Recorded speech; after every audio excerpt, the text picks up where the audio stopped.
Pablo Emilio Escobar Gaviria was born on December 1st, 1949, in Rio Negro, Antioquia, a section of northwestern Colombia, but he was raised in Medellin. He was the third-born child out of 7, to a father who was a small farmer and a mother who was a teacher. Pablo left high school at the age of 16, where he and his cousin Gustavo had earned a reputation for being bullies and gangsters. Pablo briefly attended the Universidad Autónoma Latinoamérica of Medellin. Despite dropping out of high school, Pablo forged his high school diploma and attended the university with aspirations to become a criminal lawyer and politician, and eventually run for president, but was forced to stop because of a lack of money. Once Pablo dropped out of college, he got involved with car theft gangs. He eventually gained notoriety, becoming a household name for car thefts in the area. His gang would steal cars and break them down and sell the parts. With the money he made, Pablo would bribe and pay off police. Although arrest records were lost, it's believed that he spent several months in prison before his 20th birthday.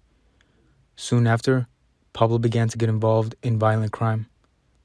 He would hire criminals to kidnap people who owed him money, and then he would demand ransoms. One of his most high-profile kidnappings was that of a businessman named Diego Echevarria. Once cocaine began to circulate and grow in Colombia, Pablo had already had over a decade being involved in organized crime. Fabio Restrepo was one of Colombia's first drug dealers who shipped nearly 40 to 60 kilos of cocaine to Miami once or twice a year. He was killed in 1975 under Pablo's orders, where Pablo then moved in and seized the market. Eventually, Pablo met up with several other drug lords around April 1978 and formed the Medellin Cartel. And by the end of 1978, the cartel had already transported 19,000 kilos of cocaine to the U.S. Soon thereafter, the demand for cocaine in the U.S. skyrocketed, and Pablo began to create more routes and distribution networks in South Florida, California, and Puerto Rico. Norman's Cay was an island in the Bahamas. Pablo and Roberto Vesco purchased most of the land on this island, where Carlos Leder and Pablo then came together to create a new transshipment point. The island was furnished with an airstrip, a harbor, a hotel, houses, boats, and aircraft, and even a refrigerated warehouse used to store cocaine. Then, from 1978 to 1982, Norman's Cay was used as the central smuggling route for the Medellin Cartel. With the astronomical profit made from this route, Pablo purchased 20 square kilometers of land in Antioquia, where he built the Hacienda Nopales. The luxury home contained a zoo, a lake, a sculpture garden, a private bull ring, and more things for his family and cartel members to enjoy. Pablo's drug network quickly grew and became well known. The Medellin Cartel controlled a large majority of the drugs entering the U.S., Mexico, Puerto Rico, the Dominican Republic, Venezuela, Spain, and some speculate that it even went as far as Asia. At this point in Pablo's career, he was well known and had already made a name for himself. He also became a wanted man. It is rumored that Pablo backed the 1985 storming the Colombian Supreme Court by hiring left-wing guerrillas. The guerrillas were part of a specific group known as M19. M19 managed to move in and seize the courthouse, which resulted in half the judges on the court being killed. The purpose of this siege was to find and burn papers on los extraditables. Those papers were documents that would extradite a group of cocaine smugglers to the U.S. to face prosecution. Pablo was listed as one of the members on those documents. The siege of the courthouse was successful and prevented the extradition of members to the U.S. At the peak of its operation, the Medellin Cartel was raking in more than $70 million, equivalent to $149 million today. At that rate, it would have made $26 billion yearly, which would have been valued at $55 billion today. The Medellin Cartel smuggled 15 metric tons of cocaine daily, which led to the cartel having to spend $1,000 weekly to purchase rubber bands to hold the money.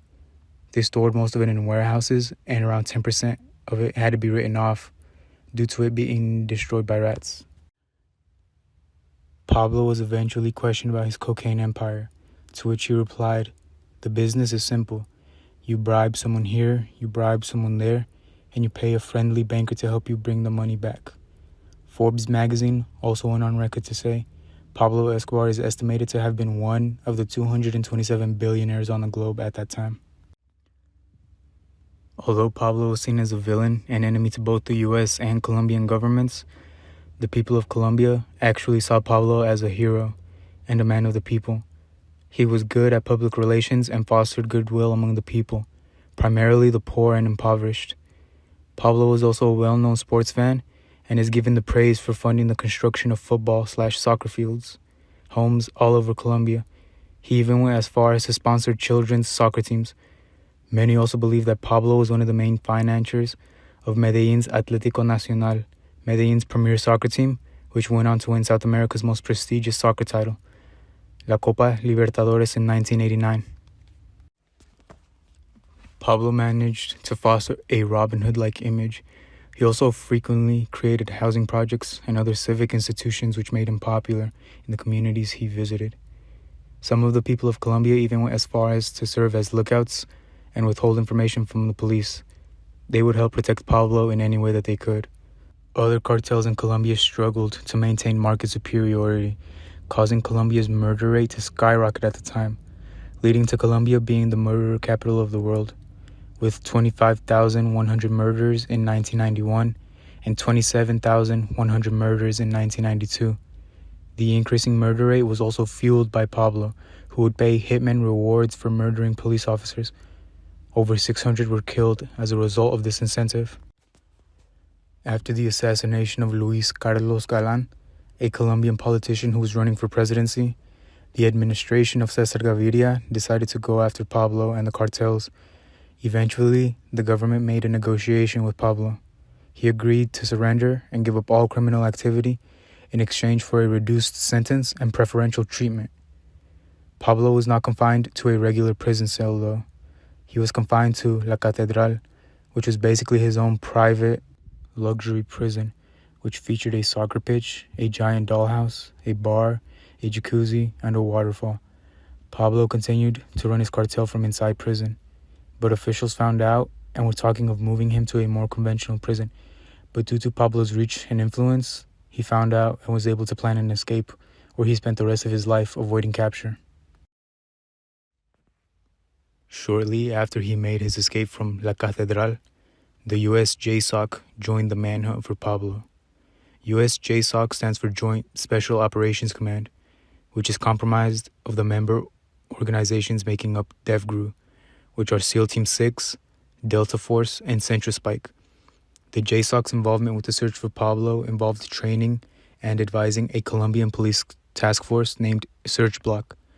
Around this time, a vigilante group known as Los Pepes was formed.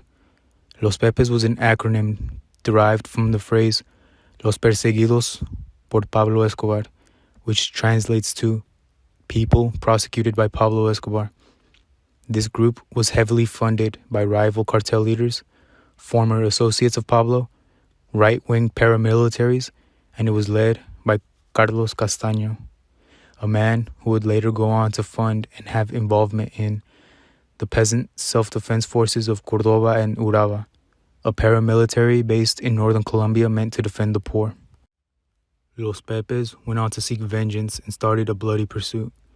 In the end, more than 300 of Pablo's associates, Pablo's lawyer, and even some relatives of Pablo were killed by Los Pepes. They also went on and destroyed physical land and property controlled by the Medellin Cartel. Having a similar motive, Los Pepes and Search Block never officially worked together, but many speculate a couple members of each organization intermingled with the other one, meaning some believe Search Block members were willing to join some of Los Pepes' bloody missions. Right before the founding of Norman's Cay distribution point in 1978, a then 26-year-old Pablo married a 15-year-old Maria Victoria, and now. Maria's family did not approve because they felt Pablo was socially and economically inferior to the family. Maria willingly eloped with Pablo and then went on to have 2 children with him, Juan Pablo and Manuela. Juan Pablo later went on to change his name to Sebastián Marroquín. Pablo was also known to have had at least 2 other love affairs that were brought to light. One with a woman named Virginia Vallejo, who wrote a book named Loving Pablo, Hating Escobar, in which she describes her love affair with Pablo and multiple other high-profile politicians, Caribbean dictators, and presidents. And the other was with a woman named Griselda Blanco, who worked with him as a drug distributor. She would write about him in her diary she kept. Aside from Hacienda Nopales, Pablo also owned at least 2 other luxury homes, one in Miami, Florida, under his own name, and another facility in the Caribbean on La Isla Grande. His waterfront mansion in Miami was seized by the U.S. government during the 80s, and his Caribbean compound was demolished and overran by vegetation. After examination, it was discovered that it had a luxury mansion, apartments, courtyards, and a large swimming pool, and also a helicopter landing pad.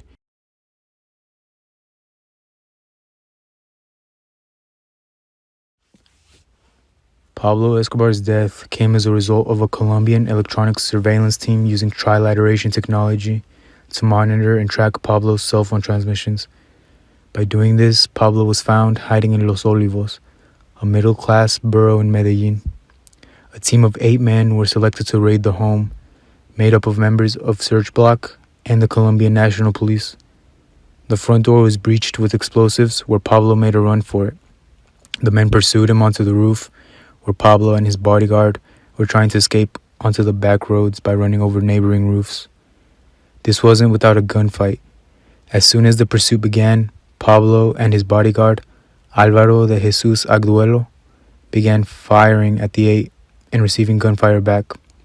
Pablo Escobar received gunshots all over his legs and torso, but the fatal gunshot was the one that went through his ear canal. It was never really concluded who delivered the fatal shot, leading some to believe that Pablo committed suicide. His 2 brothers, Roberto and Fernando, claimed that Pablo had said if he ever really found himself cornered, he would shoot himself through the ear. Pablo Escobar died on December 2nd, 1993. After his death, the Medellin Cartel suffered and became segmented. The cocaine market was quickly overran by the rival Cali Cartel in Colombia for a couple years, but the leaders were either killed or captured by the Colombian government. The saint-like image that Pablo had cultivated among the people of Colombia didn't fade. Over 25,000 people attended his funeral and mourned him. Pablo Escobar left behind a legacy as one of the world's most successful drug dealers and forever changed the history of Colombia. Live-action movies, TV shows, paintings, and music were created to remember his life or give him praise. One thing is certain, though. During his time, he really was El Patron in Colombia.